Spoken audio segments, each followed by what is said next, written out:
حضرت حلیمہ فرماتی ہیں کہ جنگل میں بکریاں چرانے جاتے ہیں، جنگل میں بکریاں چرانے جاتے ہیں۔ یہ حلیمہ بھید کھلا نہیں، یہ مقام چونو چرا نہیں، تو خدا سے پوچھ وہ کون تھے تیری بکریاں جو چرا گئے۔ زندہ باد، تو خدا سے پوچھ وہ کون تھے تیری بکریاں جو چرا گئے۔ کہا جنگل میں بکریاں چرانے جاتے ہیں۔ آقا کریم نے ارشاد فرمایا ماں میں بھی جنگل میں بکریاں چرانے جاؤں گا۔ حضرت حلیمہ فرماتے ہیں نہیں بیٹا، تم بڑے نرم و نازک ہو، دھوپ کی تمازت کو برداشت نہیں کر پاؤ گے، دھوپ کی تپش کو برداشت نہیں کر پاؤ گے۔ تو سرکار کے بغل میں آپ کی منہ بولی بہن سیما کھڑی تھی۔ کہا ماں کیا باتیں کر رہی ہو، کیسی باتیں کر رہی ہو؟ محمد دھوپ کی تبازت کو برداشت نہیں کر پائیں گے، دھوپ کی تپش کو برداشت نہیں کر پائیں گے۔ ماں میں نے بارہا دیکھا ہے جب محمد ہمارے ساتھ ہوتے ہیں تو بادل ان پہ سایہ کیے رہتا ہے، بادل ان پہ سایہ کیے رہتا ہے۔ بہت اسرار پر حضرت حلیمہ اجازت دے دیتی ہے، میرے سرکار جنگل میں بکریاں چرانے جا رہے ہیں۔ یہاں ایک دن حضرت آمنہ ہے روک دے، حضرت حلیمہ سعدیہ ہے روک دیتی ہے، کہتی ہے بیٹا محمد آج کے بعد تم جنگل میں بکریاں چرانے نہیں جاؤ گے۔ اللہ کے حبیب رک جاتے ہیں، ایک دن نہیں گئے، دو دن نہیں گئے، تیسرے دن آپ کا بھائی یعنی حضرت حلیمہ سعدیہ کا بیٹا بھاگا بھاگا روتے ہوئے آیا اور کہنے لگا ماں آج غضب ہو گیا ہے۔ کہا بیٹا کیا معاملہ ہے، تیری آنکھوں میں آنسو کیوں ہے، یہ زار و قطار کیوں رو رہے ہو؟ کہا ماں آج جنگل کا شیر ہماری ایک بکری اٹھا کے لے گیا ہے۔ اللہ اکبر، اتنا کہنا تھا حضرت حلیمہ سعدیہ کی آنکھوں میں آنسو آ گئے۔ حضرت حلیمہ سعدیہ رونے لگتی ہے۔ آقا کریم صلی اللہ علیہ وسلم کی عمر 4 سال کی ہے، جیسے ہی حضرت حلیمہ سعدیہ کی آنکھوں میں آنسو آئے ہیں میرے مصطفیٰ بے قرار ہو جاتے ہیں، میرے مصطفیٰ تڑپ جاتے ہیں، کہتے ہیں ماں یہ رونے کا سبب کیا ہے، یہ آنکھوں میں آنسو کیسے ہے؟ اے مصطفیٰ کا کلمہ پڑھنے والے نوجوان ہو، آج ہمارا حال کیا ہے؟ ہمارا باپ اس طرح مرگ پر تڑپ رہا ہے اور بیٹا غریب نواز کے آستانے پہ جھاڑو لگا رہا ہے، آج ماں ہے ٹیبلٹ کے لیے تڑپ رہی ہے اور بیٹا ہے عیاشی میں دولت خرچ کر رہا ہے۔ اس کے بعد آ کے کہتا ہے مولانا صاحب دعا کر دیجئے ہم کامیاب نہیں ہو رہے ہیں، دعا کر دیجئے ہمارا کاروبار چل جائے۔ ارے نادان کسی مولانا کے پاس جانے کی ضرورت نہیں ہے، دعا کی قبولیت کا خزانہ تو تیرے گھر میں موجود ہے۔ ارے ماں کے پاس چلا جا، ماں کے قدم کو پکڑ لے، میری مقدس ماں میری کامیابی کی دعا کر دے۔ اگر تیری ماں اپنا میلا کچیلا آنچل خدا کی بارگاہ میں بلند کر دیا تو اس کی زبان سے الفاظ بعد میں نکلیں گے، دعائیں پہلے رب کی بارگاہ میں قبول ہو رہا ہے۔ زندہ باد، زندہ باد۔ مرتبہ کیا سمجھائے؟ جاتے ہو مولانا صاحب تعویذ بنا دیجیے میں سعودیہ جا رہا ہوں کامیاب ہو جاؤ۔ ارے کبھی باپ کے ہاتھ کو چوم کر باپ سے دعا لے دے۔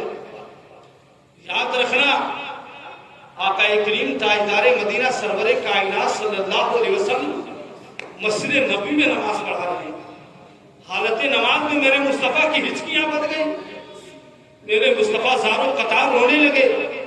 صحابہ سمجھے کوئی وحی نازل ہو رہی ہے، نماز سے فارغ ہوئے۔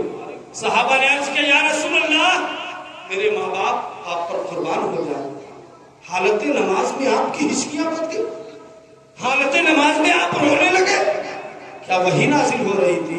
میرے آقا فرماتے نہیں میرے صحابہ، حالت نماز میں مجھے میری ماں کا آمنہ کا خیال آ گیا، کاش میری ماں آمنہ آج زندہ ہوتی اور مجھے آواز دیتی تو محمد نماز چھوڑ کر ماں کی خدمت میں حاضر ہو جاتا، اس کے بعد نماز پڑھاتا۔ یہ ماں کا احترام کس نے بتایا ہے؟ تاجدار کائنات نے بتایا ہے۔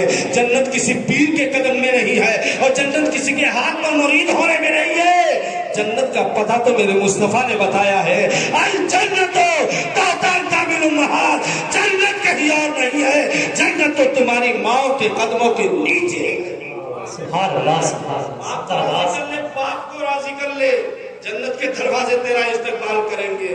ورنہ اگر تیرے والدین تجھ سے ناراض ہے، تیرے باپ تجھ سے ناراض ہے، تیری ماں تجھ سے ناراض ہے تو خانہ کعبہ کا طواف کرتے کرتے مر جا، یہ طواف تیرے چہرے پہ مار دیا جائے گا، نہ تمہارا حج قبول ہونے والا ہے نہ تمہاری عبادت قبول ہونے والی ہے۔ سبحان اللہ، سبحان اللہ۔ اپنے والدین کو راضی کرو، ایسے ماں باپ کے سائے کی نہ قدری نہ کر،